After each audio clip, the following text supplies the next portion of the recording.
tal, amigos? Está como iniciamos este primer bloque. Vamos a hablar del tema del agua, del riego, pero de una manera bien concreta. Hemos hablado en muchas oportunidades de esa situación, lo importante que es el agua para la agricultura. Y vamos a hablar con una persona que ha estado en la agenda de este tema, pero de manera concreta, incluso desarrollando una corporación.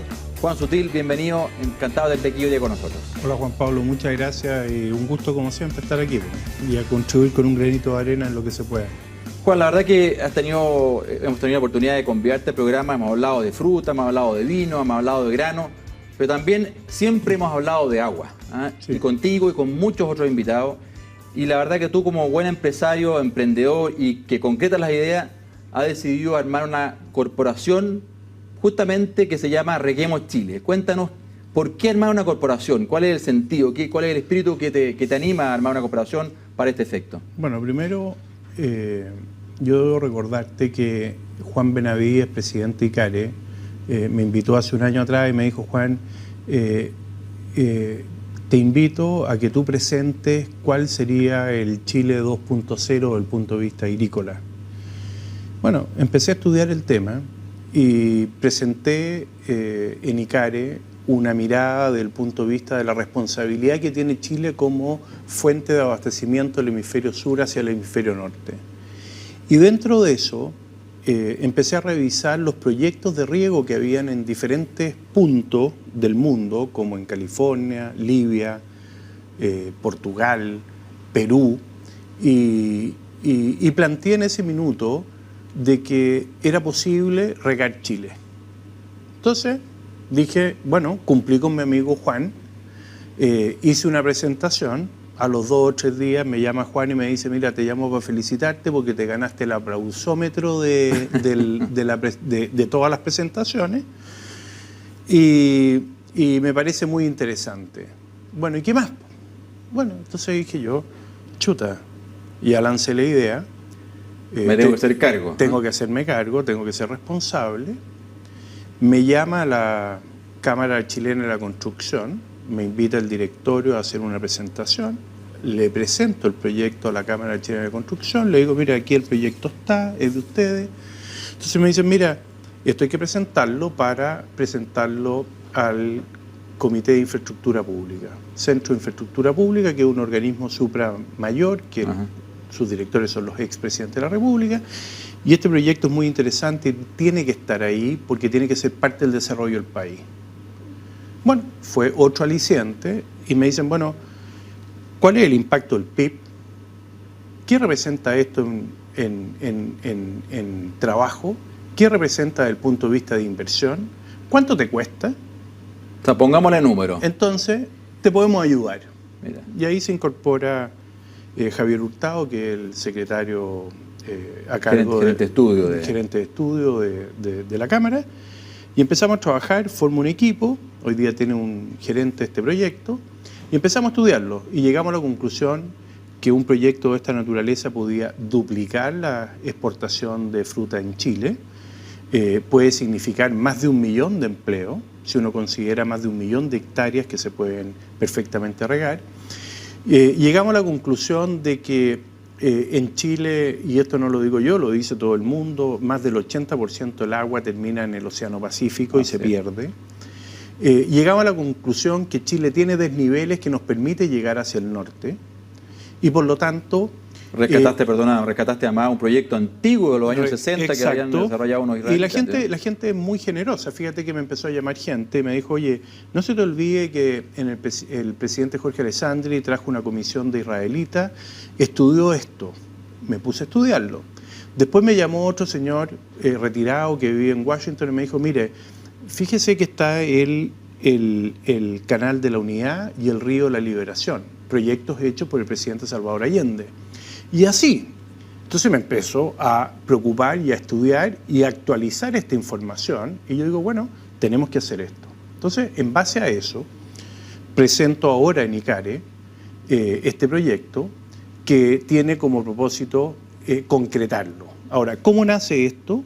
Nace de una iniciativa personal privada, se forma esta corporación, parte con una donación personal y finalmente invito a un grupo de gente a participar del directorio. Y de esa forma le damos fuerza a este proyecto. ¿Qué es lo que hemos hecho a la fecha? Tenemos una ingeniería preliminar,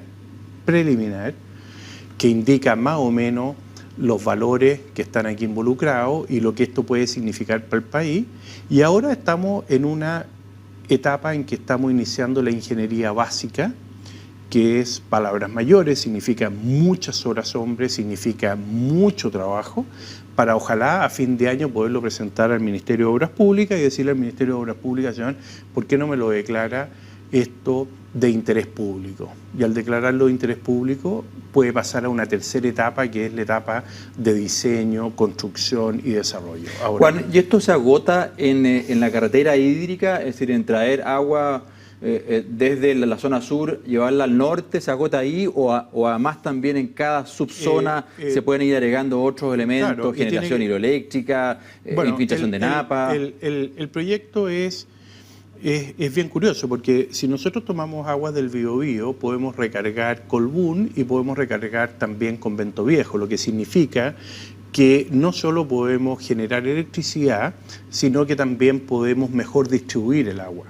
Y el concepto es que yo voy tomando en una zona y voy entregando aguas abajo, como quien dice, riego de la carretera hacia abajo y tomo de la carretera hacia arriba. Perfecto. Y de esta manera, después puedo tomar del río Laja, del río Maule, y no afecto tampoco los derechos de agua, porque lo que voy a hacer es servirlos con agua que son excedentarias. Sirvo los derechos de agua, por ejemplo, del río Maule, y además les doy seguridad de riego constante.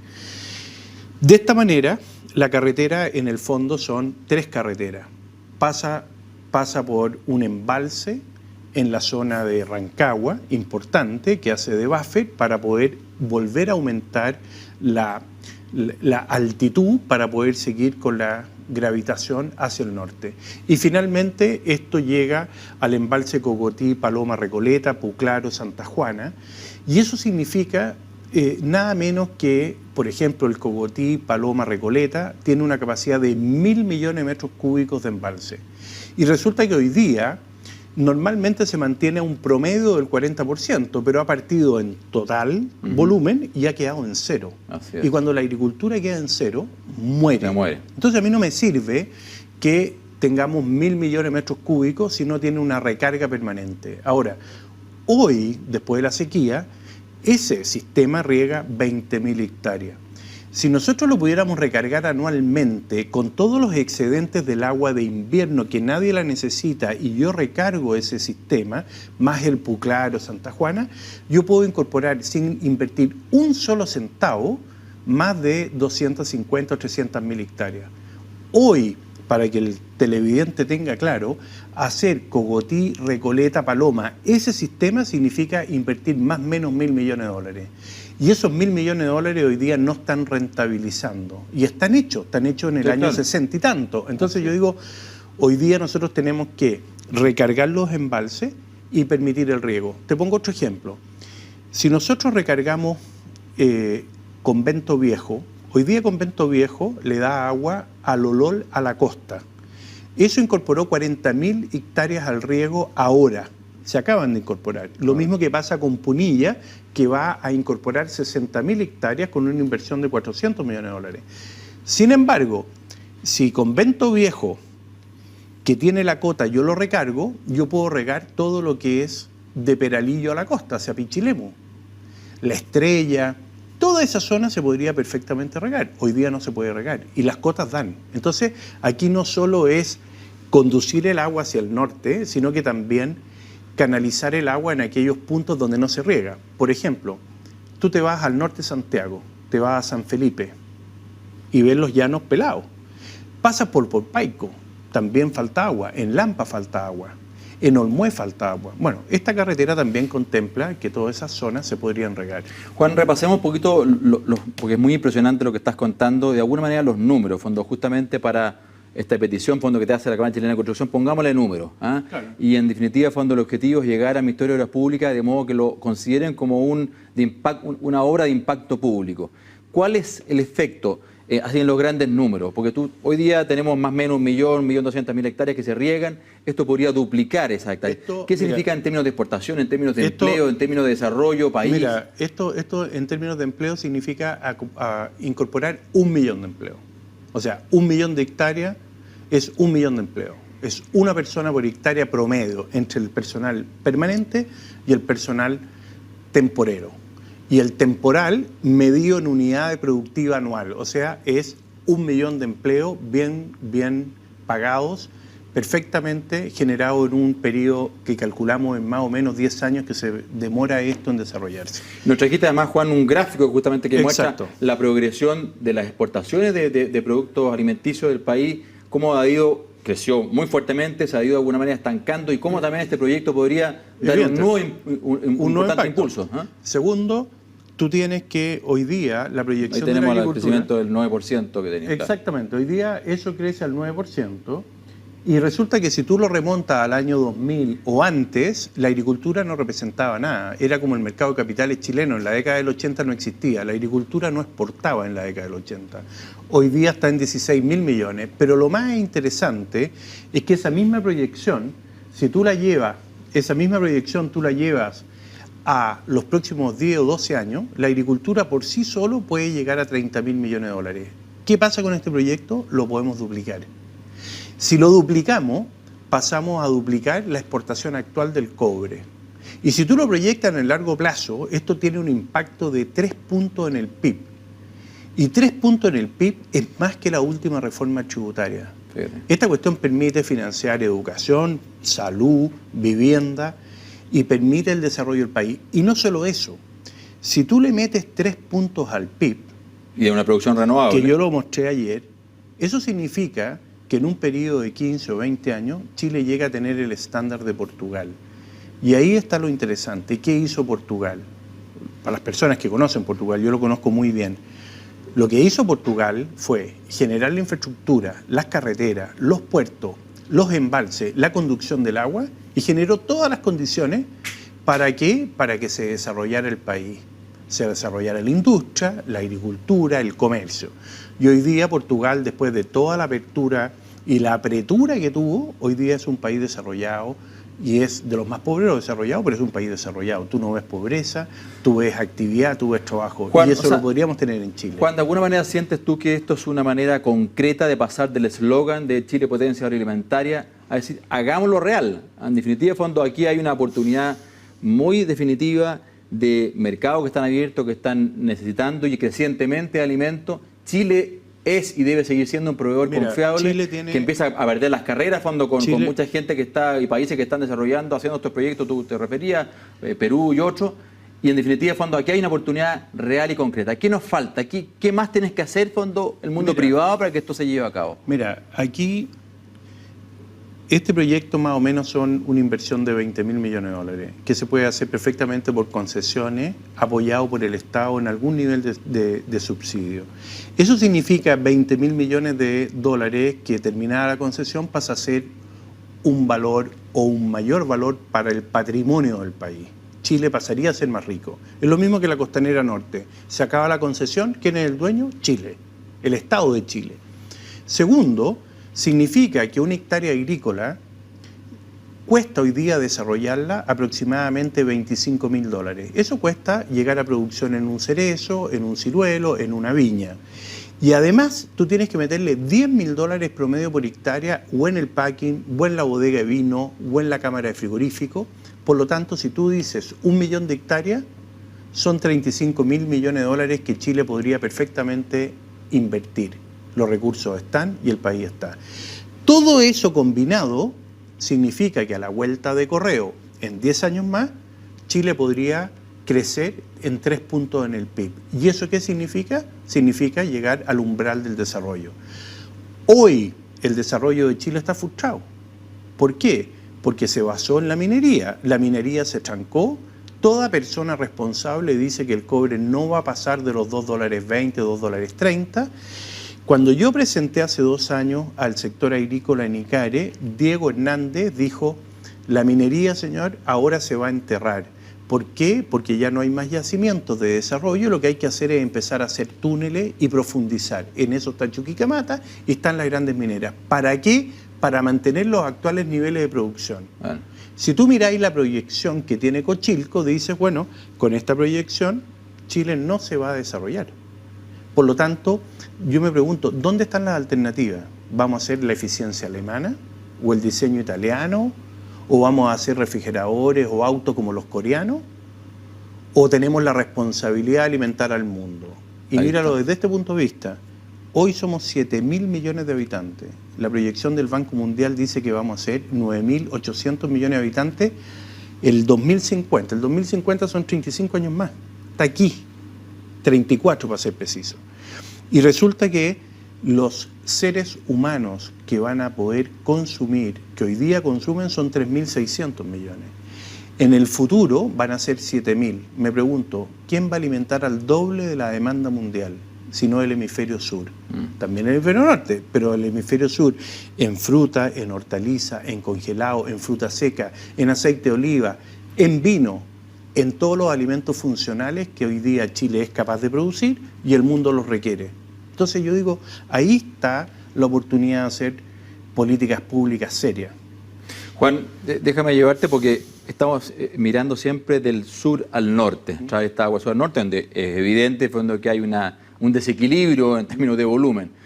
Pero también hoy día se está hablando de la situación hídrica en el sur, en donde probablemente ahí la solucionática es distinta, fondo más bien es un tema de distribución del agua que es abundante.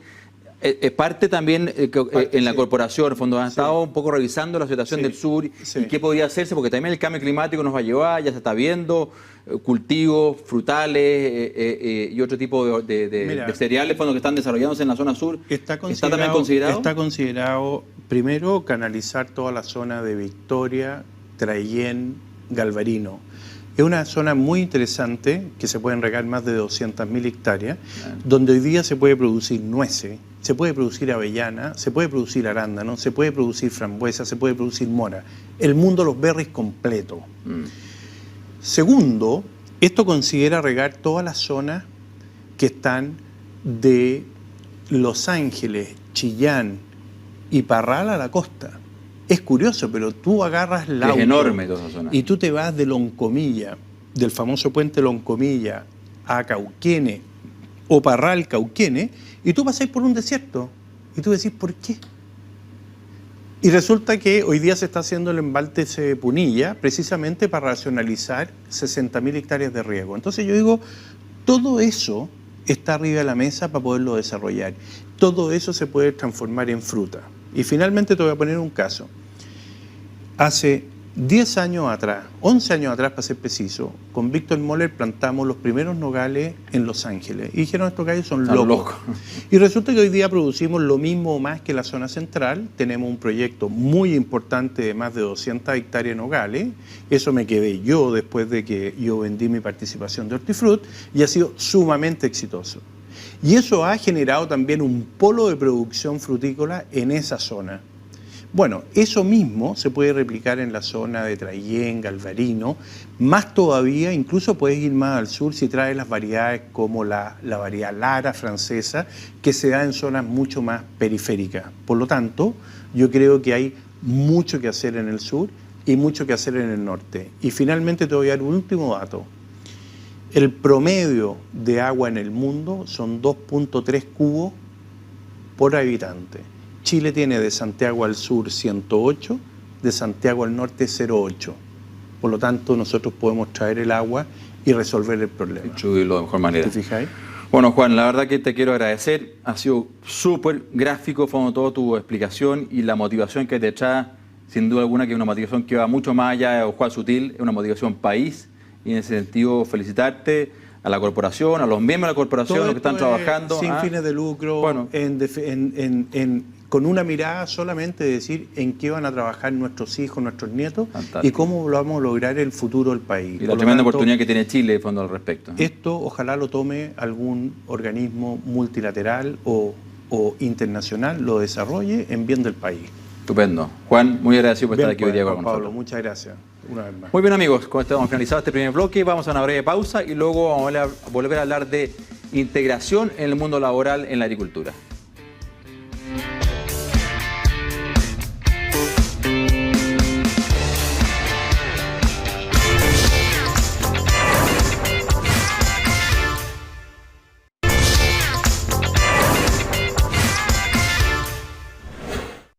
Muy bien, amigos, tal como anunciamos este segundo bloque, vamos a hablar de un tema súper interesante, de un proyecto de inclusión laboral. Para eso hemos invitado a Sandra Olave, directora ejecutiva de Fundación Arando Esperanza, y a don Felipe Larena, jefe del planta del Montefrech. Encantado de tenerlo aquí hoy día con nosotros. Hola, Juan Pablo. Hola, Juan Pablo. Sandra, la verdad que este es un tema sin duda muy interesante. ¿Qué es esta Fundación Arando Esperanza? ¿Cómo la constituye? Entiendo, tú la constituyes hace un par de años. ¿Por qué razón? Bueno, Fundación Arando Esperanza nace como proyecto, primero nace un proyecto en 2004 de capacitación y colocación laboral del sector agroindustrial, en la cual el objetivo era capacitar y colocar personas con discapacidad en los packing, donde tenían procesos muy repetitivos, simples, que podían hacerlo las personas con discapacidad. Perfecto. O sea, esto es una suerte de agencia de empleo, pero además tiene una particularidad que es con apoyo. O sea, ustedes no es que identifiquen a la persona, la coloquen en una empresa, sino que además también se preocupan de acompañar a esa persona en sus labores. Sí, Fundación Arando Esperanza tiene un modelo de innovación social que es el empleo con apoyo Arespe de Arando Esperanza, que es un modelo que se toma lo que es el empleo con apoyo que nace en Estados Unidos, se toma elementos de recursos humanos y de la ingeniería industrial y se genera este modelo en la cual las personas con discapacidad o cualquier persona que logre un puesto de trabajo hay un apoyo permanente desde el inicio hasta el final, tanto a la familia, la empresa y la persona con discapacidad. ¿Y de qué discapacidad estamos hablando, Sandra? Cuando hacemos el proceso de inclusión en una empresa, tenemos que hacer un match entre el puesto de trabajo, identificamos el puesto de trabajo y en ese minuto hacemos un cruce con los diagnósticos de las personas con discapacidad. Por ejemplo, en el sector industrial, agroindustrial, hicimos lo que es selección de la fruta, el paletizaje, el que entrega los materiales, aseo, repaso de etiqueta, paletizador, armado de caja. Esos son los puestos de trabajo que pueden hacer las personas con discapacidad. Estamos hablando de una discapacidad cognitiva, entre leve y moderada, personas con discapacidad sensorial, personas con discapacidad física, pero con autonomía en el desplazamiento. Porque Perfecto. Por la estructura del packing, son ese tipo de diagnóstico, personas con discapacidad con silla de ruedas, imposible que puedan ingresar a estos puestos de trabajo. Felipe, y en Del Monte ustedes han tenido una experiencia concreta justamente de llevar a cabo esta inclusión. Entiendo que partieron incluso antes de trabajar con la Fundación, pero ya llevan un par de años trabajando con ellos. ¿Cuál ha sido la experiencia? Primero, ¿cuál fue la motivación? ¿Era una política internacional de Del Monte o una práctica de Chile? ¿Y cuál ha sido la experiencia, Felipe? Mira, es una práctica de Chile. Básicamente nace en primera instancia una convicción de la Gerencia de Recursos Humanos nuestra y de la Gerencia General. Se enmarca también dentro de lo que es la política corporativa. Básicamente el Código de Conducta y Ética nuestro nos informa y nos indica, y nos pide también, de que no discriminemos a ninguna persona, ni por motivos religiosos, éticos, de género o discapacidad alguna. Por lo tanto, en ese marco de trabajo, nosotros en Del Monte básicamente nos toca desempeñarnos y hacer que las cosas ocurran, digamos, en el sentido de incorporar gente con un grado de discapacidad y hacerlas partícipes del mundo laboral. Eso es básicamente nuestra razón de ser en este ámbito, digamos. ¿Y la experiencia cómo ha sido, Felipe? Porque la verdad que ustedes ya llevan varios años con estas prácticas. ¿Cómo funciona? ¿Qué pasa en la práctica dentro de un packing con una persona o varias personas con discapacidad trabajando? Primero, la experiencia ha sido súper positiva y enriquecedora a la vez, porque genera un ambiente muy grato de trabajo dentro de los que están inmediatamente contiguos o anexos a las labores que desempeñan estas personas que se integran bajo este esquema laboral. Se enriquece el ambiente y nos enriquece a todos, digamos. O sea, es netamente temas positivos que se generan con esto. Ahora, Sandra, algo hablaba a fondo del requerimiento de capacitación. ¿Esa capacitación la hacen ustedes en la práctica ahí en el mismo packing o es parte de la labor de la Fundación? En conjunto, pero en primera instancia los que capacitan a las personas que se integran bajo este esquema de trabajo es la Fundación, encabezada por Sandra. Perfecto. Hacen un trabajo muy meticuloso y muy anticipado en función de la temporada agrícola. Me explico, si nosotros partíamos labores en noviembre, típicamente con la cereza en la sexta región, Sandra ya estaba capacitando a la gente desde agosto, septiembre. Por lo tanto, había un periodo más que prudente para capacitar a la gente en las distintas labores que podía desempeñarse. Y eso, Sandra, hay entonces una definición previa, un perfil que trabajan con la empresa, me imagino, para luego, ¿cómo hacen entonces esa capacitación? ¿Cómo personas que tal vez no tengan relación directamente con la fruta han logrado desarrollar capacitadores específicos para gente con estas discapacidades? Sí, nosotros partimos, bueno, como les contaba, nosotros hicimos levantamiento en los puestos de trabajo con el apoyo de la Asociación de Exportadores de Chile y la UTIES AgroCap, en la cual pudimos establecer cuáles eran los perfiles, las funciones y tareas que iban a desarrollar las personas con discapacidad. Por lo tanto, una vez que teníamos ese perfil, hacíamos un levantamiento de las instituciones de y para la discapacidad, en la cual ofrecíamos esta capacitación. Y esta capacitación está en función de ese levantamiento, se hace una guía de aprendizaje en la cual se establece cuáles son las labores en forma muy detallada de cómo enseñar a las personas con los distintos tipos de diagnósticos. Tienes una capacitación muy concreta. Muy concreta, el aprender haciendo. Por lo tanto, nuestros facilitadores, nuestros relatores están capacitados en lo que es diagnóstico y además en la metodología de enseñanza para las personas con discapacidad. Y ustedes, como fundación, ¿qué le piden a la empresa? ¿Cuál es el compromiso de la empresa cuando que de alguna manera se inscribe en este proyecto? Es poder realizar el modelo completo de empleo con apoyo. Le pedimos a las empresas que en el fondo poder llevar a cabo el modelo completo para que la persona pueda permanecer dentro del puesto, porque una cosa es colocarlo dentro de una labor, pero la permanencia es lo que nos da la inclusión laboral de la persona con discapacidad. Por lo tanto, le pedimos a la empresa llevar todo este proceso en forma conjunta y además irlos apoyando a ellos en las dudas que puedan tener. Además, en la empresa que trabaja Felipe, nosotros formamos tutores laborales que eran trabajadores de la empresa que acompañaron a estos trabajadores durante 3 meses, que es más o menos el periodo de ajustamiento, de encaje de las personas dentro de los puestos de trabajo. Te iba a preguntar justamente, Felipe, ¿y qué pasa con el resto de los trabajadores de la empresa? ¿Qué pasa con la discriminación que de alguna manera pudiese generarse, esto que lleguen personas que son distintas, que tienen unas capacidades distintas? ¿Cómo trabajan eso? O sea, ¿hay una preparación previa de parte del resto de los trabajadores? Mira, básicamente la empresa ha aprendido esto en el transcurso de los años, como te comentaba hace un rato. Nosotros, antes de que estuviéramos con la fundación, teníamos ya inclusión laboral. Por lo tanto, para la organización no es un tema nuevo. En el fondo, la discriminación yo te diría que no ha sido ni positiva ni negativa. En el fondo, la gente lo ve casi como un hecho normal.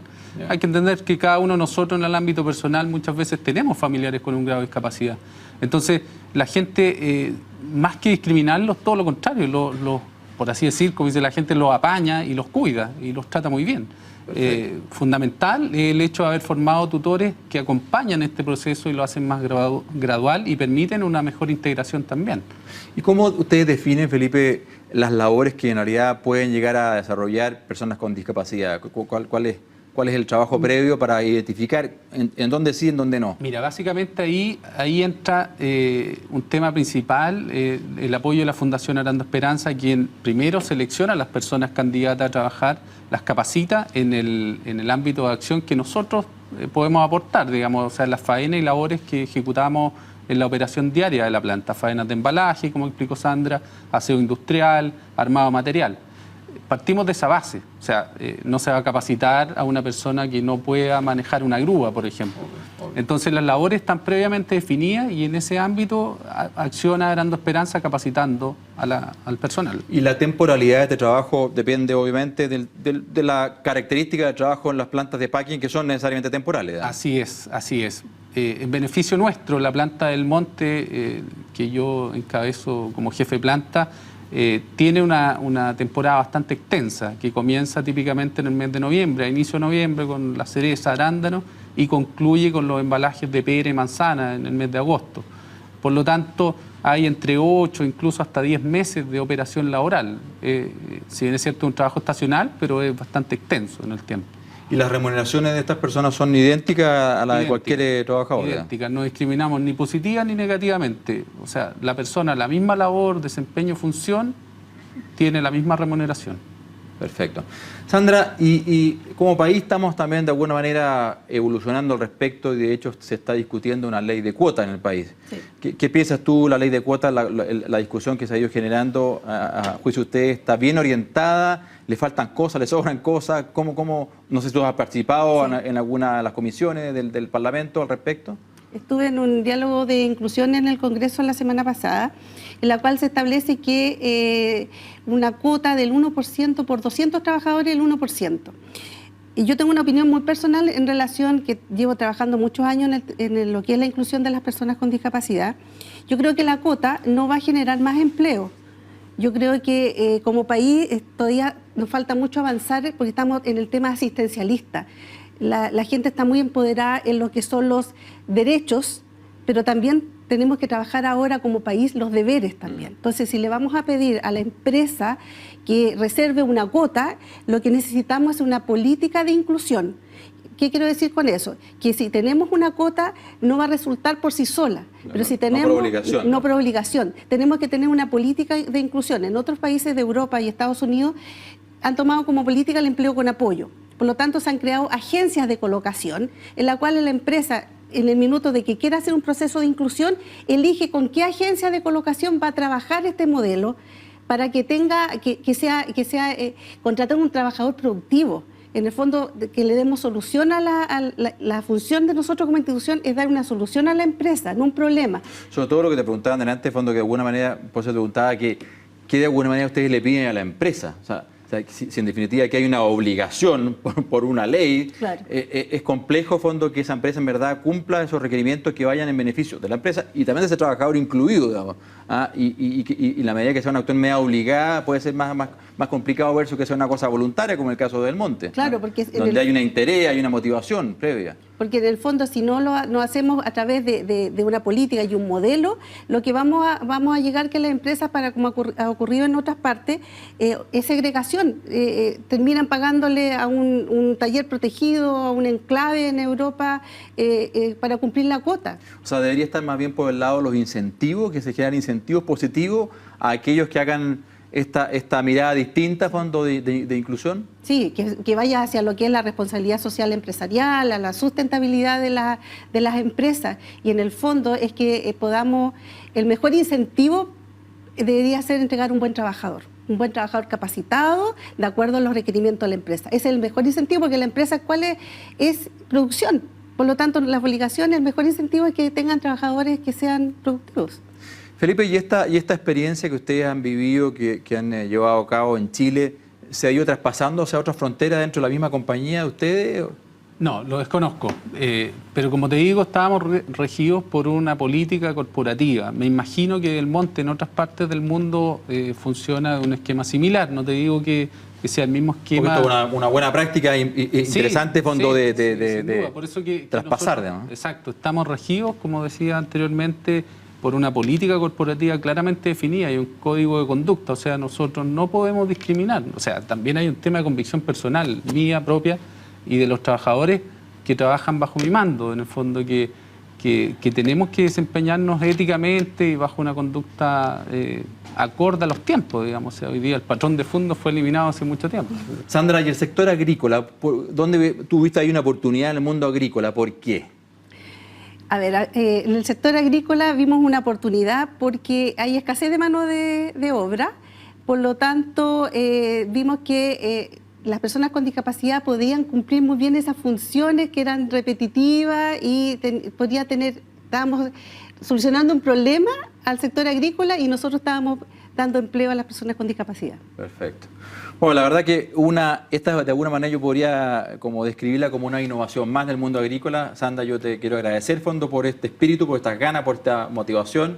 Y también, además, el haberte de alguna manera fijado en el mundo agrícola, darnos la oportunidad justamente de que el mundo agrícola, los packing, los campos, ¿por qué no? Y la gente que esté escuchando relacionada con el mundo agrícola, vean en esto una oportunidad y se contacten con ustedes a la fundación, porque en verdad aquí puede haber un ganar-ganar, fondo, tal cual ha sido la experiencia sin duda del Monte. Así que muchas gracias por tenerlo aquí hoy día con nosotros. Muchas gracias. Gracias a ti. Muy bien, amigos, con esto finalizamos este segundo bloque. Vamos a una breve pausa y luego vamos a volver a hablar del mundo de las superfrutas. No se muevan todavía.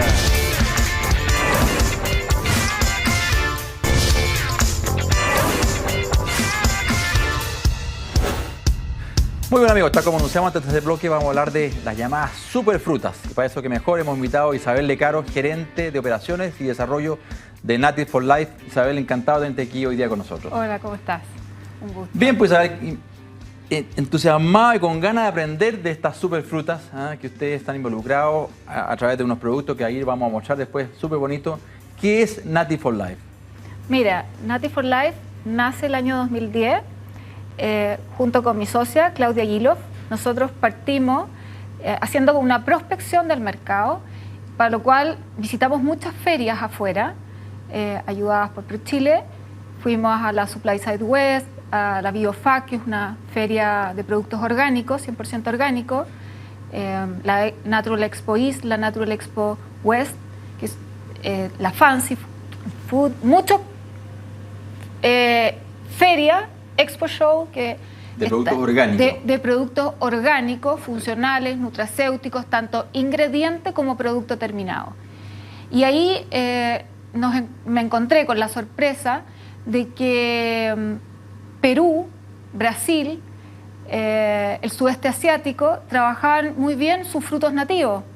Por ejemplo, Brasil trabajaba muy bien el azaí, tenía comunidades de recolectores, el gobierno los apoyaba en desarrollar este producto.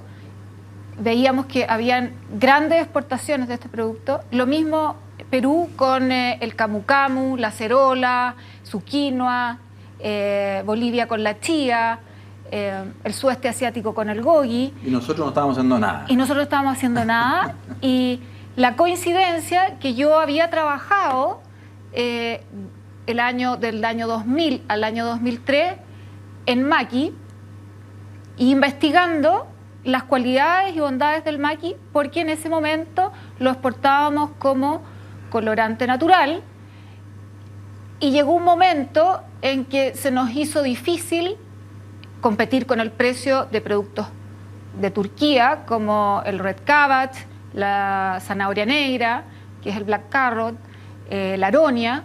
Por lo tanto, yo tenía que analizar y comparar su estabilidad en antociano, su fuerza de color, su cantidad de antociano, su concentración, y yo veía que nuestro concentrado de maqui era fantástico, mucho mejor que muchos otros productos. O sea, ahí descubriste realmente la superfruta que estábamos perdiendo como país, claro. Esta superfruta ancestral, y que de alguna manera no estábamos desarrollándola para entregársela al mercado. Exactamente. ¿Y por qué? Porque ustedes desarrollan estos productos como polvo de fruta. Sí. ¿Por qué razón? ¿Cuál es la lógica ahí detrás de hacerlo como polvo y no sé, congelado, como pulpa u otras alternativas? Mira, nosotros pensamos en dar una oferta al mercado distinta a la que ya había. Y hoy día el mercado de alimentos funcionales, el mercado wellness, es un mercado muy interesante porque es un mercado que crece a tasas de 2 dígitos, y el mercado de los antioxidantes en Estados Unidos solamente era de $8 billones. Y la presentación era en formato de cápsula, de remedio, donde tú te paseas por un Whole Food y hay pasillos de cápsulas que al final no sabéis qué escoger. Totalmente confundido. Y nosotros veíamos que el consumidor, ya un poco aburrido de consumir la cápsula de zinc, que de la vitamina tanto, que de la... Entonces nosotros dijimos, ¿por qué no hacemos otro formato? Un formato entretenido, amigable, con alto contenido de componentes bioactivos, y de ahí nació la idea de sacar un producto al mercado como un polvo liofilizado, en donde es una tecnología que te permite mantener todos sus componentes bioactivos inalterados. Perfecto. ¿Y qué es lo que nosotros buscamos? Buscamos dar salud. Por lo tanto, cada dosis que nosotros recomendamos tiene un cierto contenido de funcionalidad. Ahí quiero llegar, Isabel, justamente la funcionalidad y este tema del antioxidante que tanto se habla, que es importante, que es fundamental, y que el maqui, que los berries, que esto con lo otro. ¿Cuál es el efecto de los antioxidantes y por qué genera una mejor calidad o mejor salud al ser humano en la medida que consumamos estos productos, estas superfrutas, estos antioxidantes? Mira, hoy en día estamos cada día más expuestos a situaciones de estrés, de contaminación, que generan oxidación de la célula, y estos antioxidantes atrapan los radicales libres que oxidan nuestras células. Es decir, que la envejecen. Que la envejecen. Perfecto. ¿Ah? O sea, realmente de fondo ahí está el efecto de que Claro. de alguna manera te evita... Dicho de forma bien general, Sí. porque cada producto tiene un componente específico que lo destaca. Por ejemplo, el maqui tiene un alto contenido en delfinidina, que la delfinidina es un antociano dentro de la gama de antocianos que tiene el maqui, que tiene otros antocianos como ¿Los la antocianos son los antioxidantes? son antioxidantes, Ya. son polifenoles. Perfecto. ¿Ah? Es el que le da el color morado. Perfecto. Ah, El que mancha la lengua. El que mancha la lengua, ese es el antociano. Isabel, ¿y tú nos trajiste para mostrarle a los televidentes una cantidad de productos, tanto en su envase como se vende, como también ahí pueden ver los televidentes también los polvitos, digamos, ya del producto que está dentro? Por tanto, ustedes no solamente trabajan maqui, sino también otros frutos berry. ¿Cuáles son? ¿Con cuáles frutos trabajan? Mira, nosotros, como siempre pensamos en exportar, dijimos con qué nos vamos a diferenciar afuera.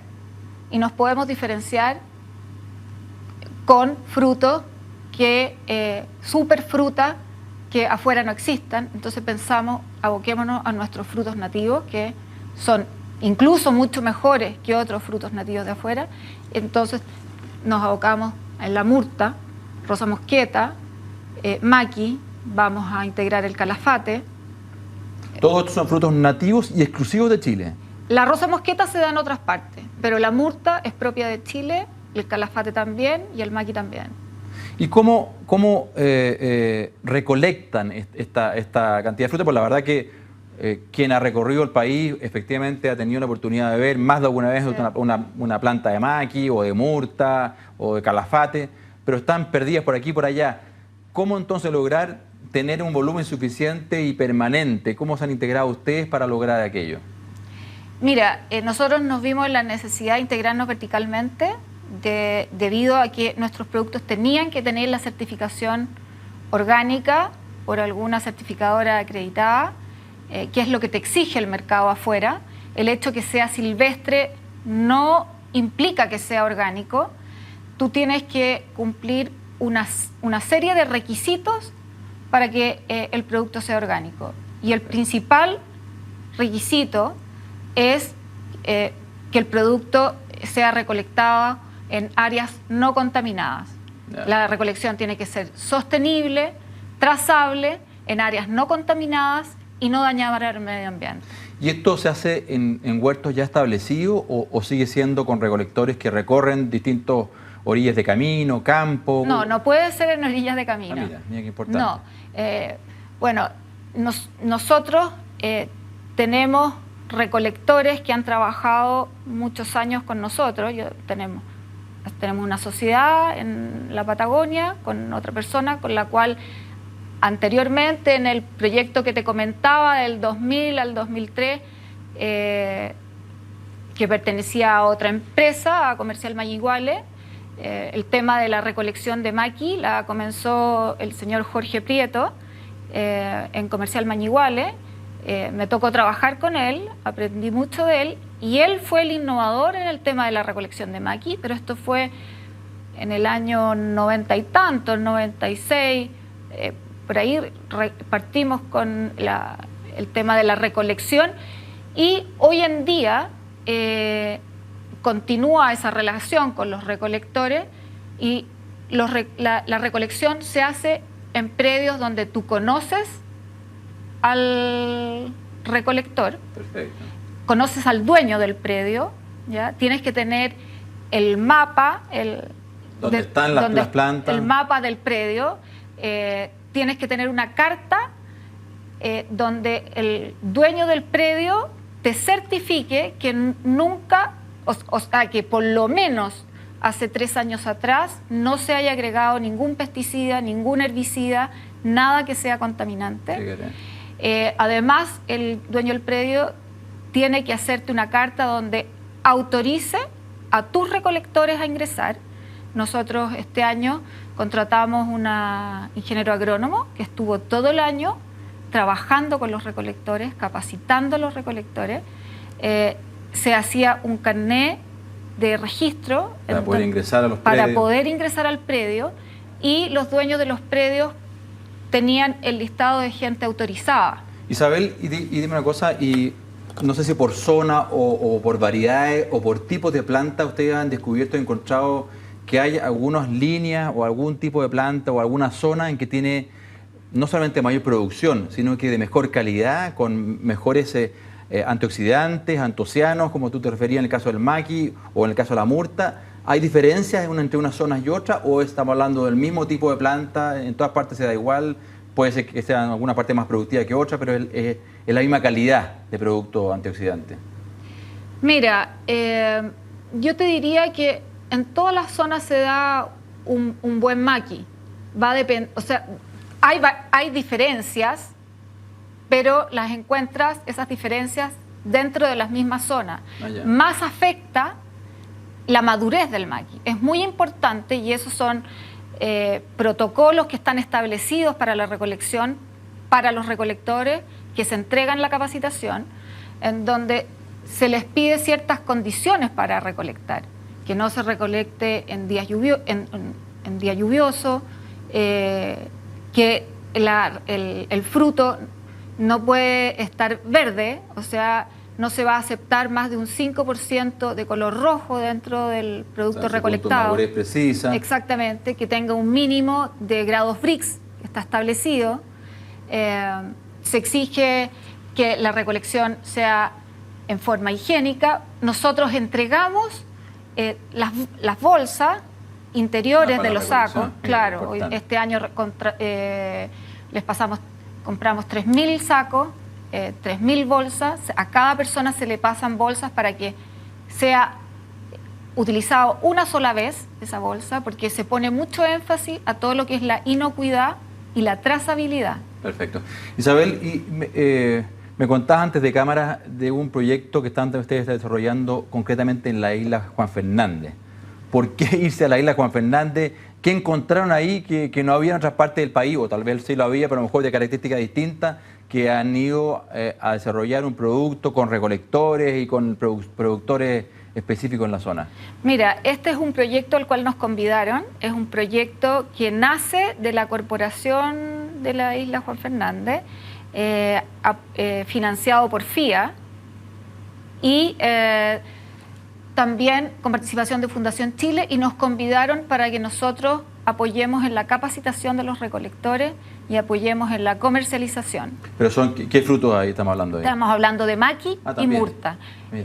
También participa la CONAF, el cual es un ente muy importante, porque esto es una plaga en Juan Fernández. Por lo tanto, estamos trabajando en conjunto con el objetivo de hacer la recolección de una forma que ojalá disminuya esta... Isabel, ¿dónde encontramos estos productos aquí en Chile? ¿Podemos comprarlos? ¿En qué lugar los encontramos? Como 700 puntos de venta. Estamos en todos los Jumbo, mira, en Salcobran, Unimar, en Walmart, estamos en farmacias NOP, tiendas naturales. Bueno, y también hoy día estamos exportando a Japón, Corea, Indonesia, Singapur, fantástico, Australia, Francia. ¿Alguna denominación de origen, Isabel? La certificación orgánica, y que son frutos nativos. No, pero denominación de origen, que no, esto es propiamente chileno. Mira, eso es algo que estamos trabajando. Sí. Qué bueno. Sí.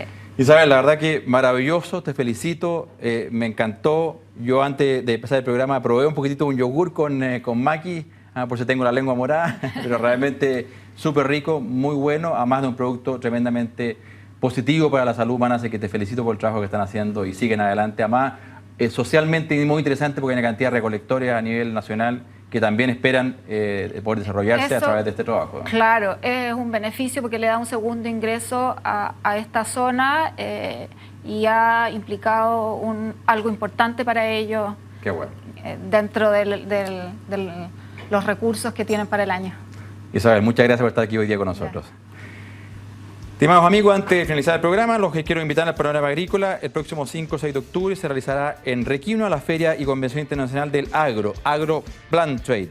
Encuentro para conocer qué está pasando en el desarrollo de nuevas variedades y la oportunidad que tiene Chile en esta materia. Las inscripciones están disponibles en www.plantrade.cl.